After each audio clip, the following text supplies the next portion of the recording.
观众朋友，大家好，欢迎收看10月27日公视第一台下晡新闻，我是陈淑君。咱先来看今仔有什么新闻重点。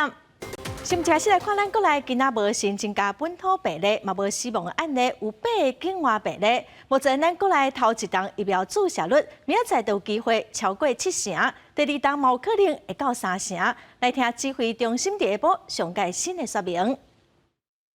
没有本土的病例，那境外移入的有8例，那没有死亡的个案。我们还是要向这个日本政府来表达我们的感谢他在提供了我们30万剂的那个 AZ 的疫苗那总共到现在已经捐赠我们420万剂的我们的国产疫苗高端有获得 WHO 他赞助的团结临床试验的疫苗。 其实这是一件非常不容易的事情那头先最先，他从这个20款的候选疫苗，接种人口涵盖率是69.49%，那剂次人口比是99.09%打第2剂的29.6%那接近我们这样7成3成的目标应该在明天就可以达成。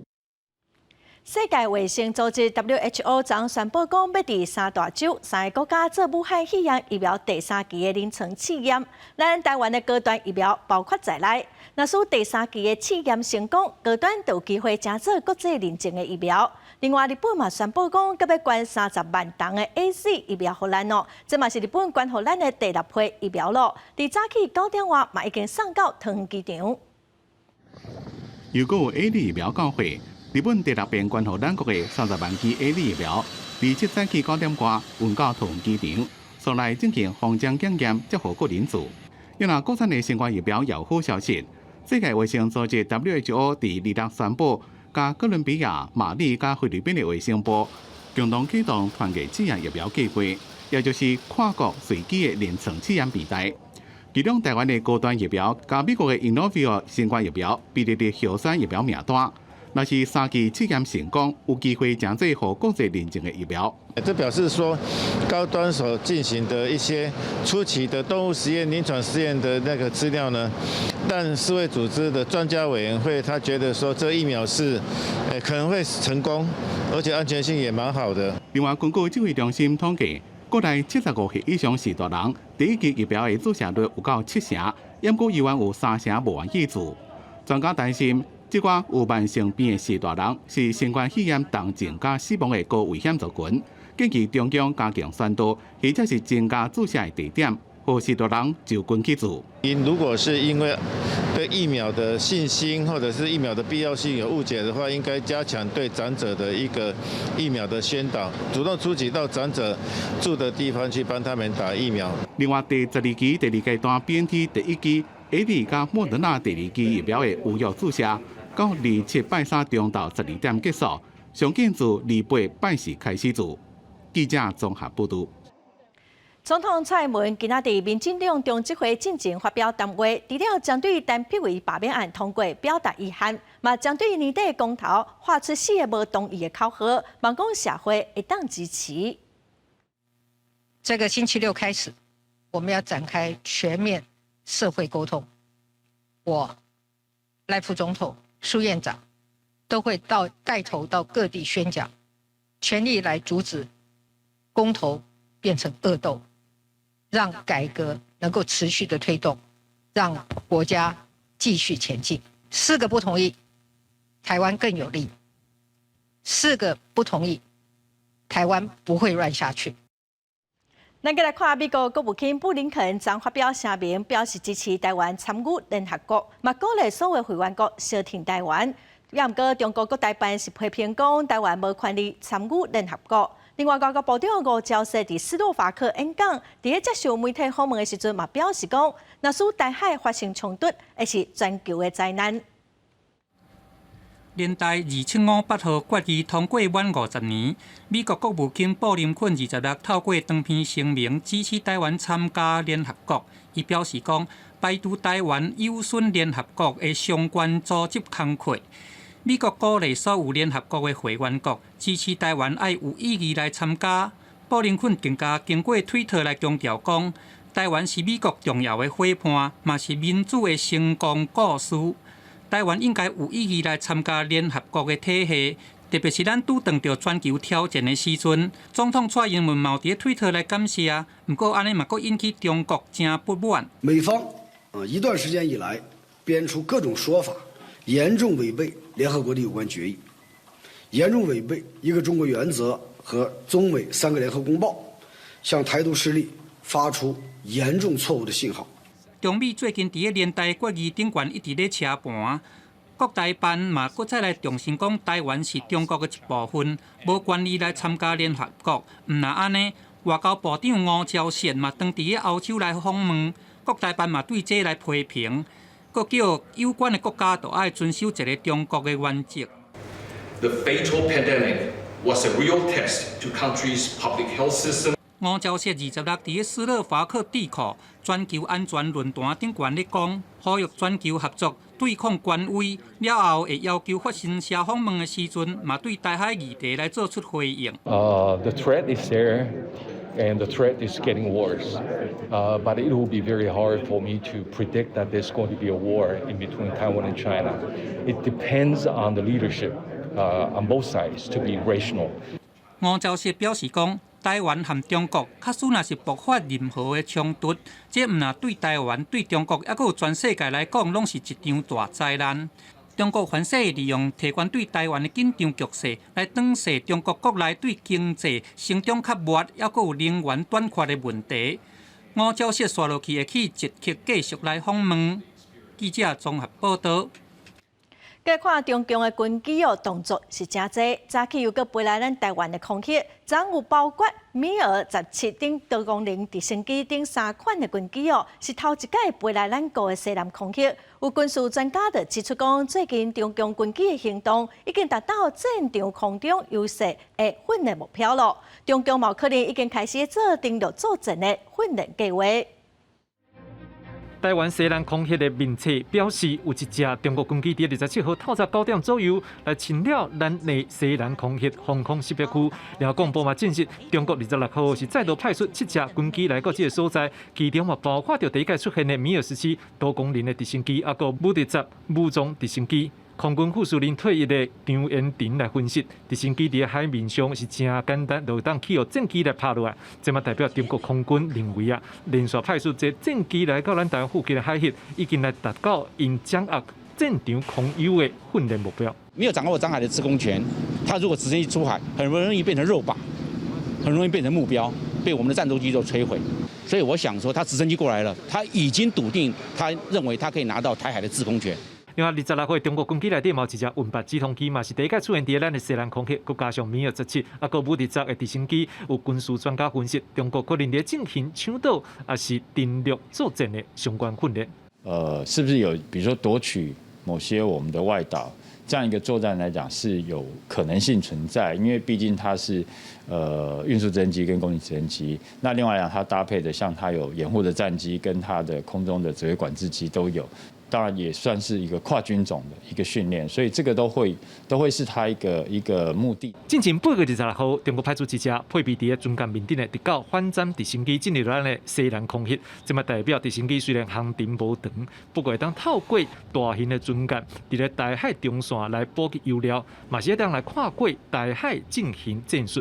张延廷啊，佮宋玉玲拢认为，中国侵了咱的西南空域，除了政治的目的，更加重要就是要来了解咱国家附近空域的战场空间，啊，佮提升因的能源战力。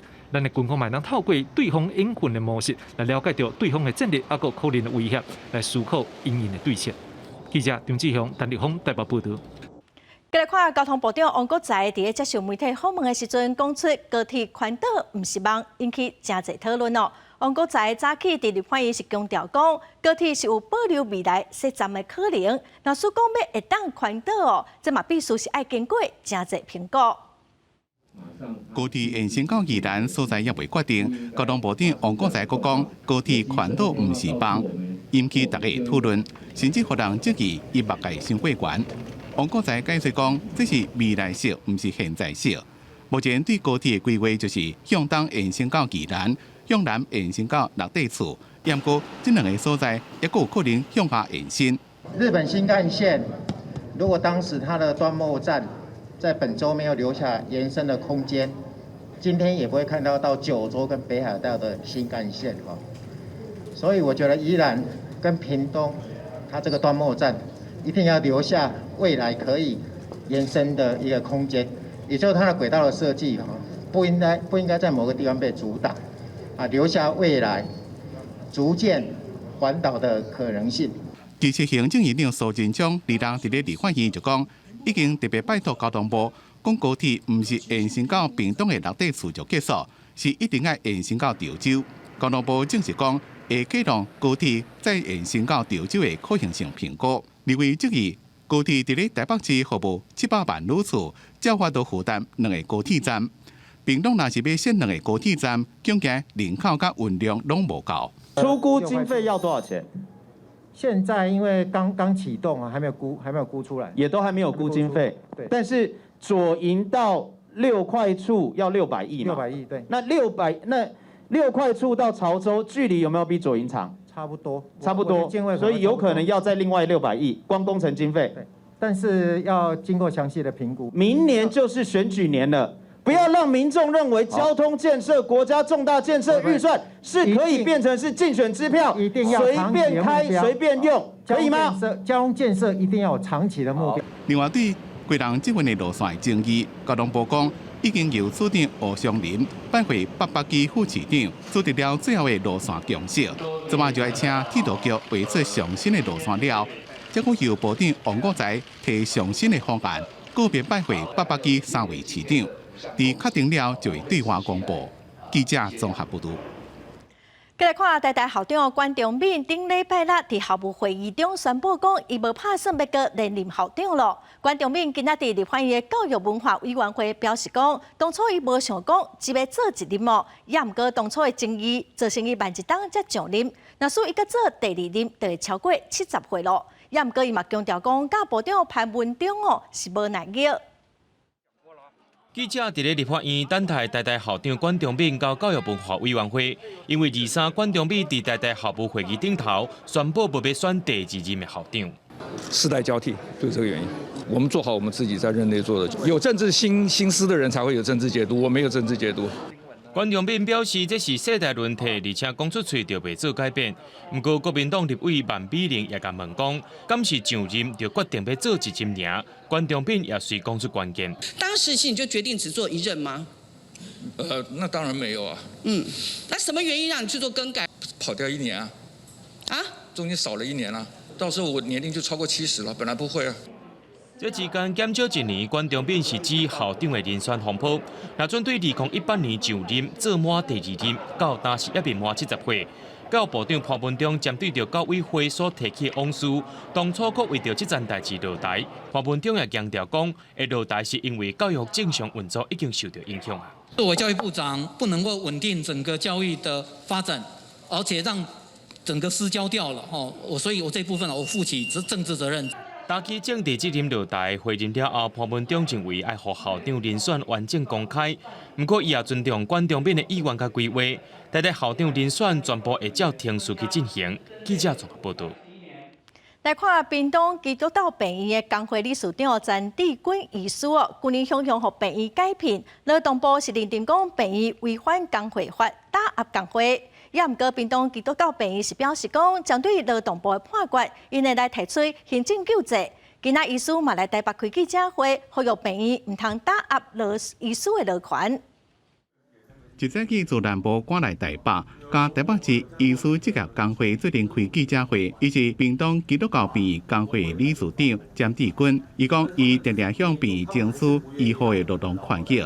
引起管理阶层的注意。去年底约聘到期，并无亲像以前对资深的医生拢是续聘的情例，决定请詹志军离开。他并没有做出任何的回应，他反而就是认为说，他就是要一意孤行，要对工会进行进一步的打压。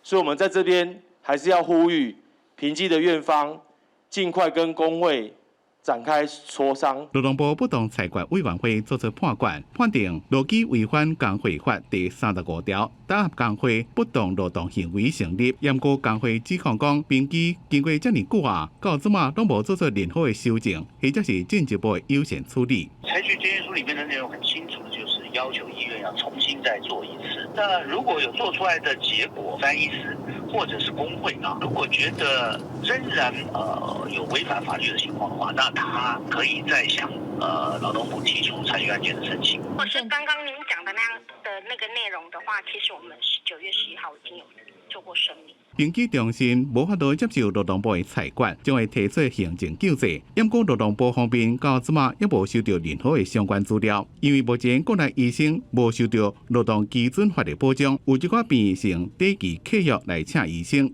契约若到期无需要理由就当改聘，也无需要提前通知，针对军所面临的困境，也是医界常常看到的情形。工会希望政府部门应该检视法规无够的所在，制定受雇医生的契约保障规范。记者综合报道。美国食品业务管理局 FDA 专家小组昨投票赞成5岁到11岁囡仔会当做辉瑞 BNT 疫苗，说来爱等 FDA 批准，只要通过紧急授权哦，在美国2800万的囡仔后个月就通做预防针咯。美国食品业务管理局 FDA 专家小组2日针对5到11岁囡仔用辉瑞 BNT 疫苗的建议，最后的投票结果出来啊。As a 2-dose series, 10 micrograms each dose, 3 weeks apart, outweigh its risks for use in children 5 to 11 years of age. 18 voting members, 17 voted yes, and we had 1 abstain. 主席蒙托伊所问的，就是对囡仔上关键上重要的安全性甲有效性的科学数据。专家讨论的也包括可能发生甲心脏有关的副作用。在此之前，辉瑞对囡仔进行大规模临床试验，发现用大人剂量的1/3，防护力有到91%。FDA 专家讲，这种防护力明显大过可能出现的正髓副作用的风险。At that time, the rates of hospitalization were in the 5 to 11-year-old group coming from the CDC data was 1 per 100,000. And over the last few weeks, that number has fallen to 0.4.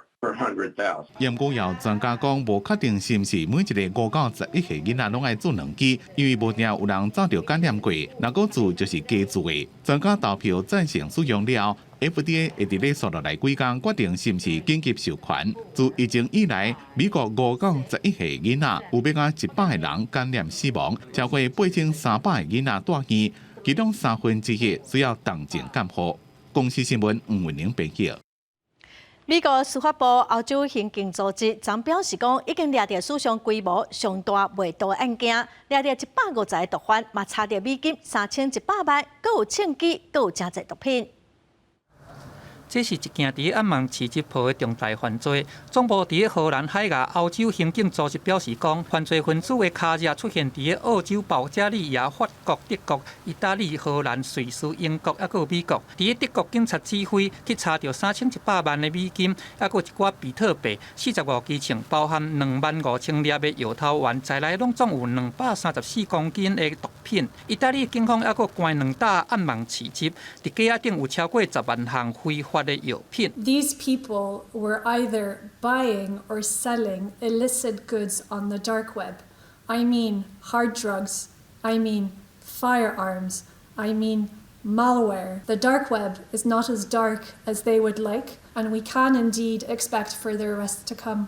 简单伫美国有65个人去互抓去，德国47个人，英国24个人，意大利还有荷兰有4个人，还有其他地区嘛有人去互抓去。These pills, some of them contained fentanyl and some contained meth. We are now seeing these counterfeit pills being sold in every single state in our country. We have already seized more than 11.5 million counterfeit pills. That is more than 4 times more than what we seized in 2019. 暗网爱透过特定软体，要是受关才会当入去，确保用户的稳重身份。一个网络犯罪调查员讲，警方改过去一直想要去查到暗网市场的操控者，甲目标甲针调伫交易量较大的卖家身上，这是这边成功行动的美角。欧洲刑警组织表示讲，因伫今年的年初，伫德国甲丹麦边境去破获另外一个大型的暗网交易站 Dark Market， 抓到负责的嫌疑犯，并且查到犯罪的相关设施，嘛将做这个案件真重要的突破，替全球调查这个案件的探员提供大量的证据。公司新闻吴文玲编译。再来看美国总统拜登昨出席东协峰会，承诺要提供东协1亿2000万的美金，要加强双边合作，嘛是有阻止中国势力的企图。另外，中国国务院总理李克强嘛强调讲，区域全面经济伙伴协定应该量早实施，嘛搁再强调讲，中国会积极来维持南海和平。美国总统拜登日前参加东协的视讯峰会，强调美国甲东协国家维持伙伴关系，并且宣布会提供1亿2000万美金，超过28亿台票，用来改善东协国家的医疗卫生、对抗气候变迁、经济发展甲教育的问题。Our bottom line is that ASEAN is essential. I want to say that it's essential to the regional architecture of the Indo-Pacific. 这边东协峰会轮值主席国家汶莱在会前宣布，拒绝邀请缅甸军政府领导人敏昂莱参加会议，也拍破东协一个过去未干涉成员国家内政的原则。拜登对东协的决定表示肯定，并且讲会继续对发动政变的缅甸军政府施加压力。We're going to keep working with our allies and partners to increase pressure to raise the cost on the responsibility for the coup, those responsible for the coup, and supporting the people of Myanmar. 自从美国的前总统川普2017年参加伫咧菲律宾马尼拉所举行的峰会了后，美国一直拢无甲东协举行领袖级的会谈。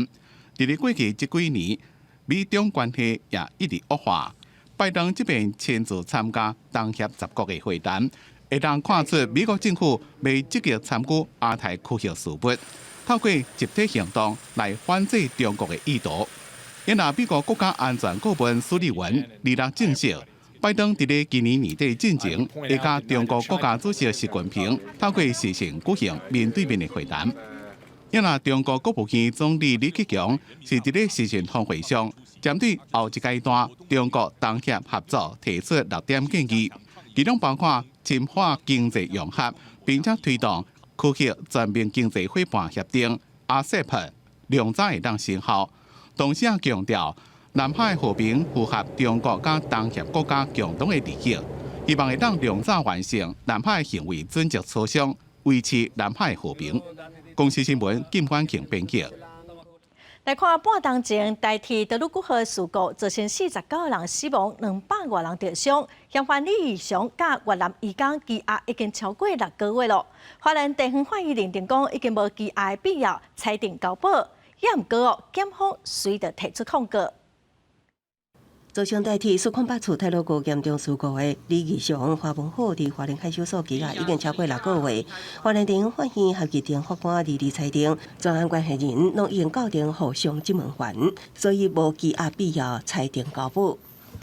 统好停止羁押、责付他人，然后限制住居、限制出境出海8月。那李义祥的部分啊，则是提出新台币60万元的保证金之后停止羁押，并限制住居啊，而且从停止羁押时开始啊，限制出境出海8月。李义雄转去了，一直无出门。花文好是无保限制住居伫桃园市。花莲地检署检察官部后已经提起控告。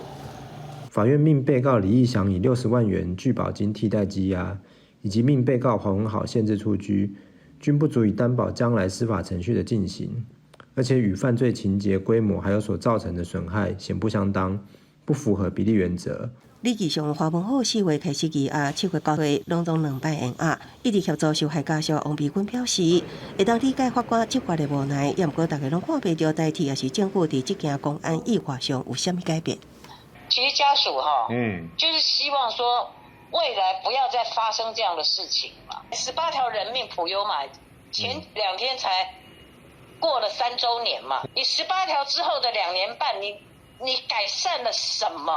花莲地方法院表示，已经接到地检署控告书，感谢会当控告成功，也是维持交保，爱等高等法院、花莲法院法官裁定。记者综合报道。今年的9月，屏东一个超商的店员互人抬伤，目睭险啊失明。2、3透早后，台中又有一个超商的员工，嘛是因为抗消费者爱挂嘴暗防拍，受伤真严重。警察伫现场就甲嫌犯抓起来了。这个受伤店员的姐姐今仔出面表示讲，代志发生以后，后续拢无消无息。伊的弟弟伤甲真严重，因实在拢真烦恼。细弹的超商店员倒伫咧病床顶悬，头的部分有一块5公分甲一块8公分的伤痕，目孔也拢碎去。上大暝班的时阵去人攻击，原因竟然又阁是因为口劝顾客挂嘴烟。弟弟当下他其实有跟他道歉说，就只是对不起，就是工作职责对不起这样子。然后对方他就是手上不知道拿了什么东西，就是往弟弟头上砸下去。那弟弟砸下去过程，好像弟弟当下他就是已经有点没有意识，这样就昏倒在地上。今年9月，屏东一名姓潘的超商店员，才因为提起顾客挂嘴烟，向攻击惊动社会。无想到代志过无到1个月，10月23号半暝，台中这间超商姓陈的店员伫咧上班的时阵，因为提醒无挂嘴烟，就来到店内消费的姓周的民众，对方煞见笑转上去，摕店内的物品来拍姓陈的店员，致使店员目孔碎去，头部受伤，鼻仔骨断去，也佫有脑震荡，伤势真严重。台中市警方半暝2点27分接到消息，来到现场，是甲动手的姓周的民众抓起来，专案以重伤害罪嫌移送台中地检署侦办。22岁的一个周姓男子，那酒后未戴口罩，那经店员劝阻不听，那一时情绪失控，然后随手持店内的超商陈列的物品来攻击我们的店员，当天基现行犯移送地检侦办。姓陈的店员目前病情已经稳定落来，依然伫咧病院治疗当中。伤者家属表示，案发了后，加害者甲警方拢无消息，烦恼规个案件就安尼煞去，因此才出面控诉。台中市警方是讲，应该是沟通上有误会，会搁再向伤者家属来说明。记者台中报道。咱个来看桃园有市场的鸡肉摊，有民众检举讲，亲像有请外国移工，警方甲劳动局调查发现讲，有4个外国移工违反就业服务法，已经要求头家爱到案说明。市场的鸡肉摊有外籍移工伫咧剁鸡肉，桃园分局防治组接到劳动局通报，有民众检举市场内鸡肉摊有几啊名外籍移工伫咧处理鸡肉废品，疑似有违法工作情形，遂成立联合稽查小组前往调查。你们工作都一样吗？老板叫你们剁鸡肉，对，然后要放仓库吗？仓库是。你们就剁鸡肉而已，是不是？帮老板分开。对。4个都做一样的工作。警方表示，现场拢总发现4名移工，包括1名印尼籍查某看护工，甲3名越南籍查甫移工。当地单位从事剁鸡肉、肉品处理工作，有违反就业服务法的嫌疑。联合稽查小组也通知现场的头家到场说明。当场查获4名非法移工从事肉品处理工作，已违反就业服务法。当场请其制作陈述书，后续由劳动局进行裁处。劳动局表示，专案也咧调查处理，严格提起移工兼职做3工，依就业服务法规定，原头家知情无阻止，看作是头家指派，将对原头家采取3至15万的罚款，搁限期改善。若原头家不知情无采罚，移工是需要面临遣返的命运。另外，鸡肉摊的头家若恰用属实，相关会当罚90万。记者综合报道。云林县罗水溪南华拿来乡的附近，最近咧做第4水利发电工程，也毋过因为台电的包商无做好防护，造成附近的砖头风背山真严重。民众早起小姐去工地抗议要求爱改善。工程单位是答应讲会先停工来做改善。怪手停伫咧工地已经暂停作业。伫云林县罗水溪南华林内乡这段，要利用水利博物馆边仔的大圳水位的关键侦查来发电，目前正咧进行改道的工程。不过，这2个月以来，台电委托的厂商无做好防止营业等等的防护作业，互当地居民是真不满。尤其是这村民，这若透风，这红背山。足用了。阮来个提出一个诉求，希望讲这台电会当督促这些厂商像这洒水嘛拢无，大型这个工具车的出入，迄实在有够危险的。万一出人命这啥物人拢无查来担当。附近林北甲林中2个钟头，将近200个人义务去工地求布条啊抗争，要求工程单位即时改善。目前业主先把一部分的土用乌色的网仔盖起来，27个围起来，也同意改善了后才会恢复工程。变道的改善而已，所以就是要改道而已，所以目前还没有像老百姓他们讲这样子。那是业主他们已经答应说，那我们这几天就是先把这个环境的部分先改善完以后，我们才开始围里今天就会进来施作了啦。工地管理表示，目前工区搁咧进行变道的改善作业，等待改道完成了后，就会铺点仔卡减少营业。若煞后的工区会要求业主做好管理，避免影响到当地居民。记者综合报道。高雄的城中社会在发生2礼拜了。早起高雄市议会国民党团开记者会，批评市政府较大，阁无人出面负责，要求市长陈其迈爱负政治责任落台，也无得拍算要来主动预算。市政府回应表示讲，消防局、工务局2位局长昨已经辞职嘛准了，调查报告嘛伫这礼拜5公布。记者会一开始，身体罹难者伤者默哀。高雄市议会国民党团早时开记者会，认为城中社大会到即马拢无人出面负责，要求市长陈其迈得爱下台负起政治的责任。自从陈其迈上任之后，公安、劳安、治安都是全国恶名昭彰。市长，你没有把市政做好，你的团队也完全失灵。国民党团认为市府团队伫公安、消防检测无够落实，才造成着伤害。不过市府表示，追究责任的部分一直咧调查，如果29号结果会当出来，而消防局长李清秀、工务局长苏志勋就是伫26号已经辞职。陈其迈市长认为，2位局长已协助完成行政调查小组的工作，那么厘清相关的事证也告一段落，同意请辞。市府表示，2位局长伫火警发生的第一时间就来辞职，但是互人挽留。随着调查的报告要出来，市长最后才同意2个人辞职。而城中社的徛家，这几天已经开始来找厝，已经有1户租到新厝。到25号受理着67户申请，核定38户，无符合资格8户，阁有21户需要厘清。全部重购置冰箱、洗衣机、冷气，所有的衣服什么东西全部买的话。你想够吗？有个路处理了哈，就是家里的一些必要的家电哈，大概有6项都会来帮忙。消费局表示，目前申请的民众当中，还有21户有疑问，主要是要了解伫火灾当中因有住伫内底，也是敢是真侪人住伫同一户。但是只要身份资格拢有符合，一定会互因补助。记者王柳婷领招传单向昆哥报道。来看台东都兰湾黄金海度假村开发案，伫2000年通过环评，也毋过因为超过3档无动工哦。最近业者是想要继续开发，所以必须得爱做环境很好差异分析的审查。早起伫环保署进行第4届的初审会议，有专家委员是认为讲，开发案的土地哦，是原住民的传统领域，应该爱退回这个开发案。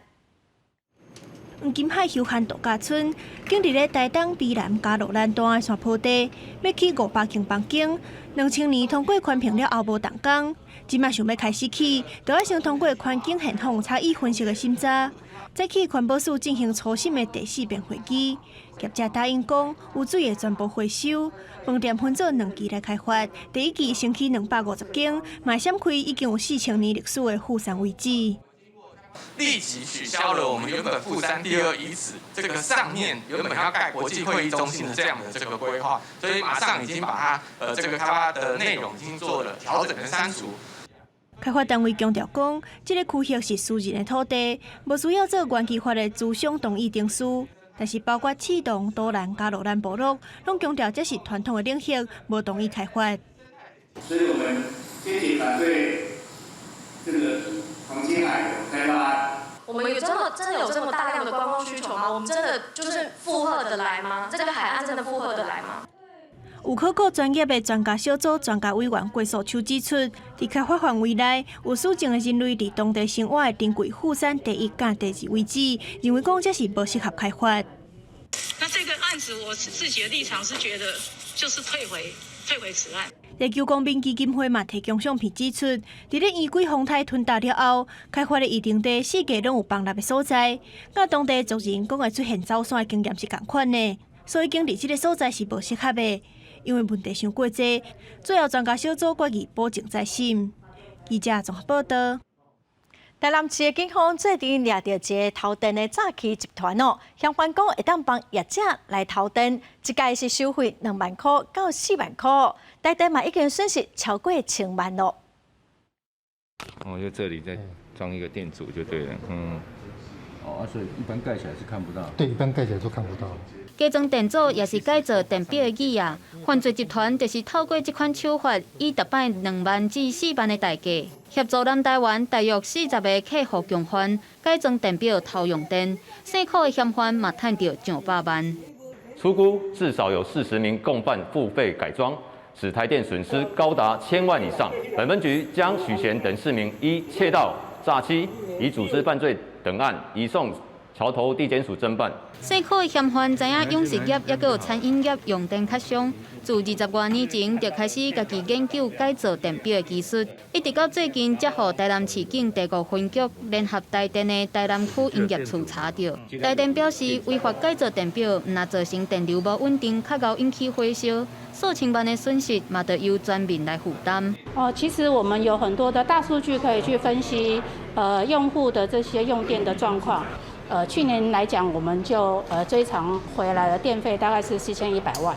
那今年我们也跟检调一起合作，大概查气追回电费是大概2700万。警方透过几啊个月调查，总算一摆抓到辛苦的嫌犯等4个人到案，移送桥头地检署侦办。因为台电是呼吁民众，省电正确的做法是改变用电的习惯，千万唔通听不肖的业者贪俗所来做违法的行为。记者综合报道。立法院内政委员会早起审查土地法修正草案，要求政府特当爱主动公告，防征收土地使用的情形，来保障地主收回土地权益。有立委是正关心讲，民国89年以前防征收的土地，地主敢是同款会当请求收回？内政部处长华敬群是表示，应该有机会会当请求撤销征收。民众土地若去互征收，其实按照土地法规定，若政府无使用，伫一定的期限过了后，原地主有收回权，会当申请照征收计数收回土地，无包括附带征收。因为政府机关过去无主动甲民众讲，所以常发生超过收回期限的状况。伫2018年实现了后，行政院将修法要求。征收的主管机关当年主动通知原所有权人，佮公告防征收土地的使用情形。有适用的这个案例吗？有没有盘点过？有关委员报告，我们一共有25案。目前是有25案有经过处理的，就是说在这个4至763之后，我们有跟县市政府做盘点，那一共有25案，那里面后来有1案就废止征收了。根据土地法第219条之1修正草案规定，除了当年主动通知原所有权人土地使用情形，也将申请收回期限延长到征收计划期限届满10年内，将会当保障民众的财产权，对监督政府开发有帮助。因过若是民国89年以前防征收的土地，原地主若是即马较知影无依照征收步骤使用，敢是有权请求收回土地，也引起立委的关心。没有为依核定事业去兴办的，或依未征收的，那他有这个权利吗？委员报告，当然这里面如果有些时效过了，当然你要背后看说他后续这个政府部门，他到底有没有去做情势变更，或者是没有依照原征收目的的使用。律师华敬群表示，爱看政府部门后续敢是有做精细变更等，原地主有缘可能有权利请求废止征收，也是撤销征收。另外，未来各县市相关请求案件可能会增加。华敬群表示，会做相关规划应用。记者综合报道。台东市李溪山中立寺的边仔有一张3层楼高的樟树，最近打死。林试所的专家是认为讲，应该是去挖到一般叫做树岩的迄根病，有可能会阁继续断哦。不过县政府今年已经无防治的基金费了，只会当先甲树仔撤掉。伫台东市李溪山中立树边即丛30楼高的掌仔树，2个月前，互民众发现已经打死，不过边的树仔抑阁活甲好好。林业试验所的专家到现场看，讲是感染俗称树癌的血管病。即丛周边的树仔边2丛青仔树也已经被感染。那摊开，规个李溪山有更加侪树仔会死。所以这个已经死一段时间了，连腐生都进去了。台东县政府2日已经把即丛死去的树仔撤掉，才袂倒来去缀着人或者是种烈树。对个树根的人看到，拢已经烂，中啊空，边啊青仔树树枝也开始伫咧打。县府讲会赶紧甲因刷走，今年的防治预算已经无啊，就要等明年。如果确定是整个鲤鱼山都有可能有相同的状况，那可能是需要适度的去做一些土壤改良，或是说增加一些树木的肥分。台东市李溪山有75公顷悬，面积22公顷，山区有几落丛100年的老树仔。专家讲，山区的树仔树根拢甜做伙，应该抑有其他的树仔已经被感染，可能会影响人甲周边的安全。县府讲会派人去巡，若是有打死的树仔，会先刷走。记者综合报道。误区的速度是真紧哦，也毋过穿透力是较歹。伫大楼厝内哦，定定拢有通讯的死角。中正大厦通讯工程系有团队在研发一种智慧镜面的技术哦，会当来减少通讯的死角，嘛会使来检测2城的基地台。5G 传输的速度较紧，也毋过频率较悬，穿透力较差。基地台就要甲路顶同款，才正多正捌，提升涵盖率。但是台湾目前的基地台数量也阁无够，5G 的用户常常拄到通讯的死角，造成断线。3G、4G 它频率很低，它以大细胞为主，所以它就是穿透力比较好。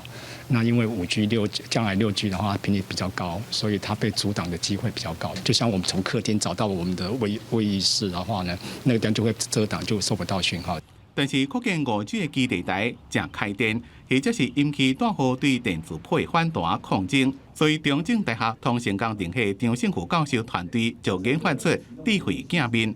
譬如讲，伫咧室内中庭装一面镜，反射电磁波，通讯的盲区就会降到25%，若搁加一片就降到3%。若是安尼生伫咧中庭使用5G 的时阵，就不会担心突然间断线。光线再照不到地方就变暗，那我们摆一个镜子的话，可以把光反射到那个暗区就亮起来。其实我们的想法是类似的，就电磁波小机站在这个地方，这边被挡住了，那我就摆这个电磁面，把电磁波透过反射的方式把它导引过来。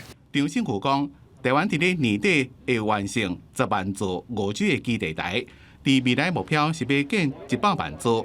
因讲若是通讯业者拄着镜面的技术，减少死角，就让减去2城的基地台，并且减少能源的消耗。记者综合报道。透过药的治疗哦，爱滋朋友的健康甲平均的血收，其实会使甲一般人拢同款哦。医师嘛讲，其实治疗以后也无病毒，就袂阁传染咯。嘛讲爱滋病人哦，拢会当来接受正确的治疗，一般人嘛唔通有误解。勇敢说爱，追梦无碍。面对镜头展现自信，袂烦恼讲家己搁去互点油做记号。3个艾滋病朋友徛出来担任艾滋病卫教大赛来咧翕影片。就如同各种慢性病，只要稳定服药，定期回诊。即马艾滋病的治疗药物愈来愈侪项，安尼嘛，互感染者的健康状况和平均寿命甲一般人同款。根据2016年的资料统计，台湾50岁以上的感染者有17%，10年后就会有超过3成以上，有破万名的感染者因会拄撞到脑化甲慢性病的挑战。现代艾滋治疗药物的进步，所以让艾滋病的对身体免疫的破坏抑制可以被药物控制到几乎对身体没有太明显影响的状况了。随着 U 等于 U 的出现，那我们就可以非常的明确知道说，当病毒在体内测不到的时候，它就不具有任何传染力。医师强调讲，全民应该来理解 U 等于 U， 也就是来透过药物的治疗，测袂到病毒，就袂去活到。每天定期的吃药，只要1天1颗，那自己小颗，其实就把它当成维他命，所以其实相对服药的压力其实是变得非常少的。自朋友知影讲家己去挖着艾滋病，迄天开始算起，就真拍拼和疾病来对抗。只要讲若是按时来食药啊、回诊，保持真好的生活习惯，安尼就敢达到这个有等于有，啊，就是讲好势好势，感染者ក៏袂搁去互人点油做记号。记者综合报道。台湾若是家己 CPTPP 是会当来增加外销的通路，也毋过嘛爱开放互外国来进口农产品哦。亲像红豆，可能就爱开放东南亚进口的红豆。屏东万丹种红豆的农民就真烦恼哦。也毋过屏东的农业处是表示讲，因会来提出配套的办法，减少对农民的影响。台湾即阵正咧申请要加入 CPTPP。若成功，会员国进出口的农产品会当减免关税。虽然咱的农产品找到新的出路，但是外国进口的产品嘛有可能会影响到咱国内价销。亲像种红豆的农民，就真烦恼东南亚的红豆用真低价销销入来，会拍歹市场。进口的红豆啊，足久都捌听过啊，听因咧讲讲细粒品质佫歹，煮起来的口感差咱万丹的是差真侪啦。我是最近有听讲，咱政府有要开放进口这个农产品，一定是会影响到咱万丹的这红豆啊。因为国内的红豆较少外销，毋但占袂到国外新市场，阁会惊内销市场去互本去。面对这个情形，台东县农业处处长郑永武表示，咱台湾的农产品品质好是上大优势，而且因为气候甲环境的影响，外国的产品咱台湾人嘛无一定食会下。我们生产出来的质，比较适合我们台湾人的一个口味哈。那其他地区进来的话，它或许比较低价，比较有竞争性，可是它的风味，它还有果品的整个的这个口感，并不一定有办法整个适合我们台湾的一个食性啊。郑英如表示，未来若加入 CPTPP， 政府嘛会甲会员国敲切，照无共的农产品提出无共的方案，甲产业的冲击降到上低。记者综报道。再来看台北市民主审议委员会甲白色恐怖受难者台大医师郭秀忠的旧厝指定做市定古迹。10当前甲这间旧厝买落来蔡先生，本地是要拆掉起大楼，即马愿意放弃开发，甲古迹保留落来。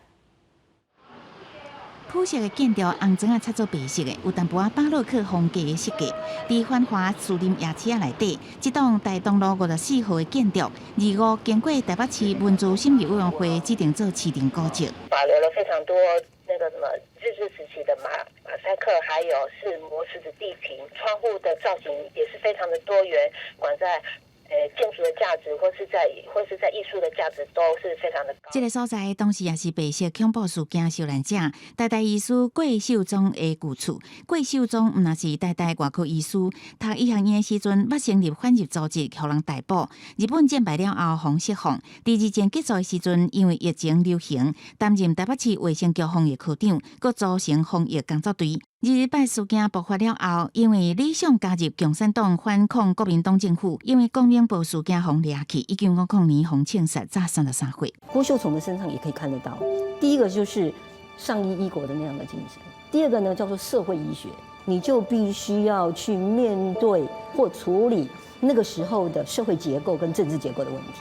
这栋建筑10年前互蔡先生买来，原本打算拆除重建，最后互文化局说服放弃上亿土地介绍的利润，变作是疏散古迹保存成功的案例。因为刚开始当然是非常的抗拒啦，然后后面的权利其实并不会受到绝对的损失，会有些机制其实是可以补偿它的。目前这栋建筑遭予一间泰式餐厅，文化局讲，在无破坏建筑的基础上，餐厅原来会当继续营业。记者综合报道。来看丹麦首都哥本哈根的市区，有一个所在叫做克里斯钦哦，红讲是自由城，则无受到政府的管理，有真侪社会人士佮艺术家将近1000人住伫这个所在。之前嘛庆祝成立50周年，也毋过最近伫遮哦掠到真侪大麻，当地民众嘛帮讲软性的毒品伫遮会当除罪化。1972年9月，一群人扎吉他进驻丹麦首都哥本哈根市区一个活力用军营，挂旗啊建立克里斯汀自由城，决定打造一个爱甲和平、反战争、不受国家规划的人类集体社会。延续到即马，已经有艺术家、社运人士将近1000人来遮住，也有特色餐厅、咖啡厅等资本主义的活动。It's something different that the center in the city, so we are going to watch this. 克里斯钦伫9月2日成立满50年，依然保持叛逆精神。伫遮明凊彩翕相，明雄雄公公咧走，一切慢慢来，也搁进化成做生态村，大量绿地改造二手旧面，资源回收分享，再生能源甲脚踏车拢是王道。有人认为克里斯钦是一个进步的社会实验，不过也有人看这是对路的独曲。住伫遮几十年的老居民认为，多元尊重才是核心精神，对毒品标签真无奈。The best part is the freedom and the difference between the people here. Many people think that Christianity is like a sect where we all believe the same thing. It's not true. Actually, sometimes I don't tell people that I live here because you get judged a little bit, like, oh, that's so you must be into marijuana and you must be a smoker and so on. Unfortunately, that market is so big that it's what people connect with Christianity. 去年到即马，警方伫遮敲找超过1栋的大麻。部分居民希望政府将大麻甲浓缩的哈斯等两性毒品都罪化，回归正常管理，才能彻底摆脱无共款的眼光甲原罪。克里斯钦特立独行，悠闲自在精神，过50年也是继续落去。公视新闻是会中朋友。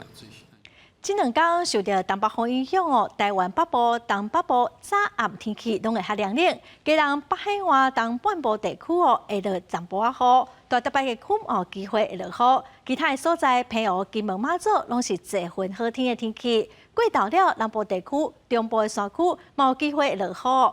下半部的天气，咱来看各县市详细的资料。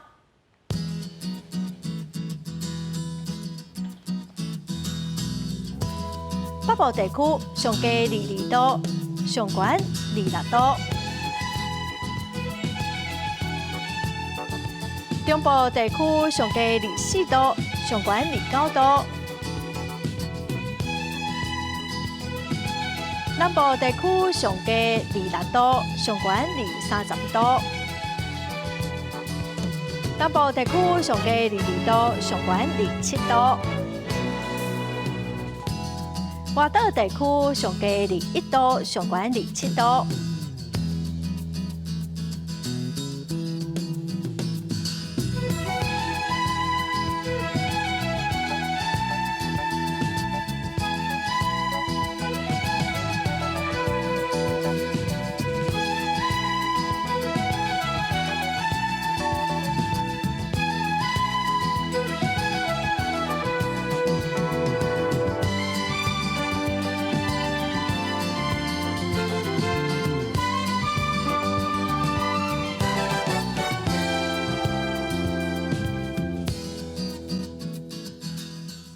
感谢观众朋友收看《公视台语台下晡新闻》，我是陈淑君，明仔载下晡3点，咱再会。